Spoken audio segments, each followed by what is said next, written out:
Hey guys, and welcome to a brand new video. Today I'm going to be going through the basics of Polybridge. So if you're a beginner to this game like I was a while ago, this will be quite helpful for you.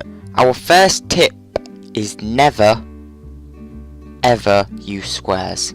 They do not support your bridge at all, as you can see. And another tip that will build into this one is if you press C after you've dragged over something, you can copy it, and then if you press V you can flip it vertically. We're not going to do that because this is not how you should do your bridge. What you want to use is something a little bit like this.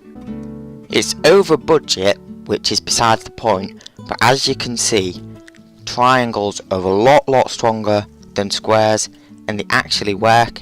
And this is a tip in itself. If you're really struggling on a level, you can always complete it over budget and then come back to it when you're more skilled at the game, and you won't get stressed at failing over and over again. But on the topic of budget, to get your bridge under budget, a good thing you can do is just simply shrink your triangles. Like, look, that's now under budget and it'll still work. So it's a very useful idea to always shrink your triangles where possible. And a thing you might want to do is, as there's a leaderboard, try to get as high as you can. And as you can see, I've had a lot lower before. I've had 4,000, and for that one we used basically 7,000. So you can always get cheaper and cheaper until it doesn't work, so you might as well try. And another thing is, if you're really struggling on levels, there's two things you can do. One thing is simply just be patient and keep trying over and over again, because eventually something will work, whether that takes hours or not. Another thing you can do is go online and look up how other people have done the level, and either take inspiration or just straight up copy, and then that'll work because it's been shown working.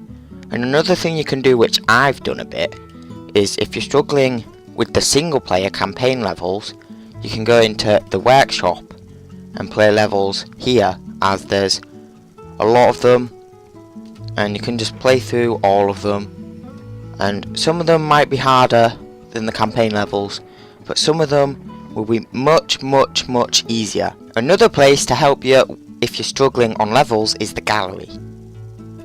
As you can see, you can sort it by level. For example, we can see what someone else has done on the first level. That was a fail because they put no support. There's another fail, another, and another. Seems to be a lot of fails, but what you can do is untick that box and then it'll just show you how to complete it. As you can see, someone did it there with triangles on the bottom and then the arches. That's a messy one, but it still works. But this is all besides the point, because the point is, if you're struggling, you can go here, and you can also watch your own pair each level. So if your friends maybe want to see what you've done, they will show up. Like, that's my cheapest one, possibly. Also, another fun thing, well, I find it fun, you might not, but it's the Sandbox, where you can go in and you can make your own level, whether it's for your own enjoyment, for your friends, or just you want to put it on the workshop, see if anyone likes it. And there's a lot of customization you can do. Like, you've got all these vehicles, and there's just tons and tons of intricate designs you can do. And it might even become a popular level, and then you might be respected amongst the Polybridge community. So it's always a good idea to just play around with the game, see if there's anything you enjoy. And another simple thing, if you're stuck, is the tutorial. And I know it seems simple, but it has actually helped me. For example, I had no idea how to do hydraulics on this level, and I went and watched this tutorial again and went through it, and it helped me complete the level. So tutorials are actually helpful sometimes. Right guys, so that was it from me. That's the whole basics and should be helpful for anyone who's struggling with the game a bit, and I reckon if I could have found one of these videos when I was starting, it would have helped me a bit. But anyway, I hope you enjoyed it. Thanks for watching, and I'll see you in the next one.